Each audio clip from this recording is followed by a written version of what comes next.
Hey there, welcome back to another video. Just like last time, my name is Nick. Got my notes right here like always, and today I have a PWHL roundup video. For those of you who may be new to my channel, first of all, welcome. Hopefully you enjoyed this video. Maybe you stick around and check out another video. In this video, I just take a look at the standings of the PWHL and some of the league leaders in some of the stats, the more important stats. I just go over it. Maybe not everybody's as crazy of a stats person as I am. That's okay. I'm just crazy about sports. So I just do this to kind of help everybody stay freshened up on the standings and such. But anyway, starting off with the standings, in first place we have the Boston Fleet. They have 14 games remaining in their schedule. Everybody at this point in the PWHL is past the halfway point of their standings. So we're really getting into that push for the playoffs. But Boston's record, they have 9 wins, 3 overtime wins, 2 overtime losses, and 2 regulation losses for 35 points in the standings. They are followed by the Montreal Victoire, who are in second with 12 games remaining in their schedule. They have 9 wins, 4 overtime wins, 0 overtime losses, and 5 regulation losses. They have caught up to the Boston Fleet in points. They are tied with 35. It seemed like it wasn't that long ago that the Fleet looked like they were going to be pretty untouchable. So I'm impressed that somebody was able to catch them. I'm not surprised that it is Montreal. But the caveat here for Montreal is the Fleet have 2 games in hand over the Montreal Victoire. So the Fleet will ultimately hold their own fate in their hands. In third place, we have the Minnesota Frost.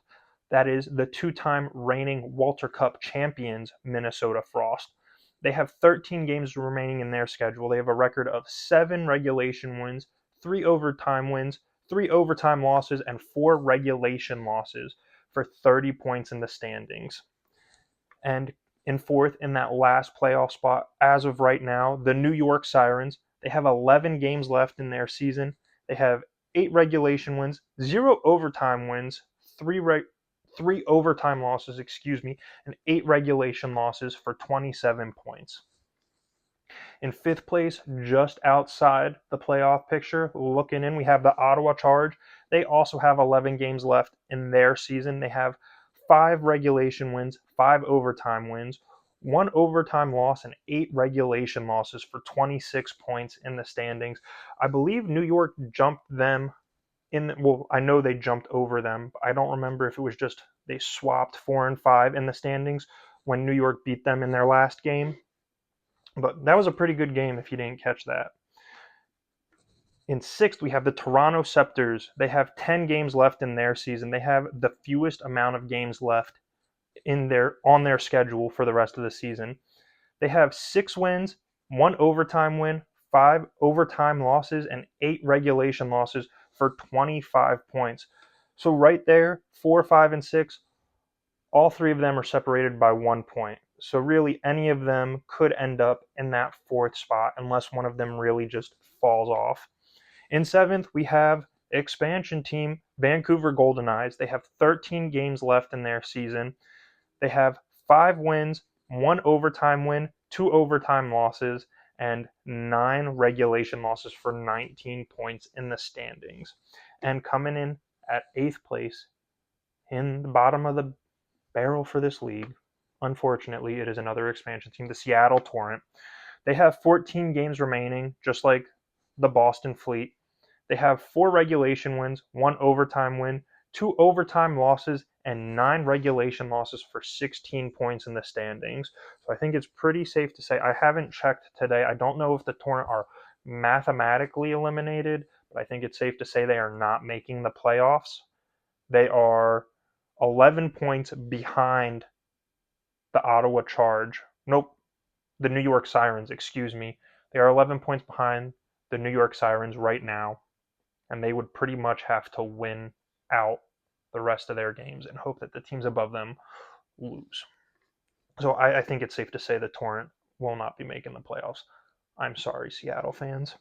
Now let's switch over to stats leaders, starting off with goals. Leading the league in goals, just like she was before the Olympic break. New York Sirens Kristina Katalnikova with 11.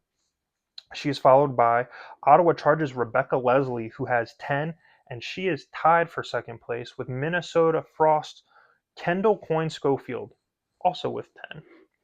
Leading the league in assists, we have the Frost's Taylor Heisey with 15. She is followed by New York Sirens' Sarah Fillier, one of my favorite players, I might add, with 11. And in third place for assists in the league, Minnesota Frost, teammate of Taylor Heisey's, Britta Curl with 10 assists. Looking at overall points, goals and assists combined equal points, we have Minnesota Frost Taylor Heisey leading the league with 19 points, followed by Ottawa Charges Rebecca Leslie with 17, and her teammate is coming in tied with her for the second most points in the league. Ottawa Charges Breanne Jenner also with 17 points. Now we're going to take a look at goalie stats. Who's leading the league in wins, you might ask? Well, I will tell you. Montreal's and Renee Desbiens has 11. She is actually tied with Boston Fleet's Aaron Frankel, who also has 11. And Ottawa Charges' Gwen Phillips is coming in third place, technically second place, but she's third on my list right here with 9 wins.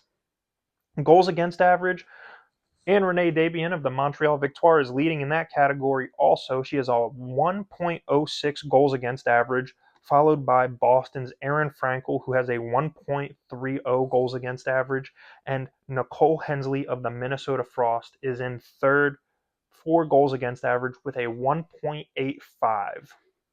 When it comes to save percentage, and Renee Desbiens is leading the league again in save percentage.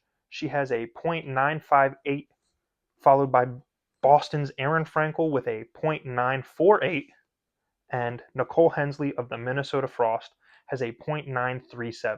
So the same 3 goalies that are leading in goals against average are leading in save percentage, which kind of makes sense because I feel like those 2 stats kind of go hand in hand. And Renee Desbiens is leading all 3 of those categories, minus the tie she has with Aaron Frankel, 4 wins. I figured what a better time to do another PWHL Roundup video than right now, because there is not another game until tomorrow. Today is Monday, the 9th, I believe. The next game is tomorrow, Tuesday the 10th, not until 10 p.m. Eastern Time. So this video is going to be up for a good chunk of time while it is still relevant, because after that game, this video is no longer relevant. But there's a lot of stuff coming up. I believe this weekend, if I'm not mistaken, is the Takeover Tour, their second game in Denver, which is going to be pretty exciting. And I know there's more stops coming on the Takeover Tour. I was actually doing a separate notes for a separate video on that, and totally forgot to write down what games were coming this weekend. So that's on me. But yeah, I love the PWHL. Can't wait to watch the Golden Eyes play tomorrow. But I am a Sirens fan, so if in case anybody's wondering, Sirens fan all the way. Unless DC gets a team, then I'm sorry for Sirens. I might have to jump. But until next time, if you made it this far, you might as well hit that subscribe button. If you do that, you're going to help me fund my hat addiction, which means you'll get to see your favorite team's hat on my head the next time I do a video on them. But until then, bye-bye.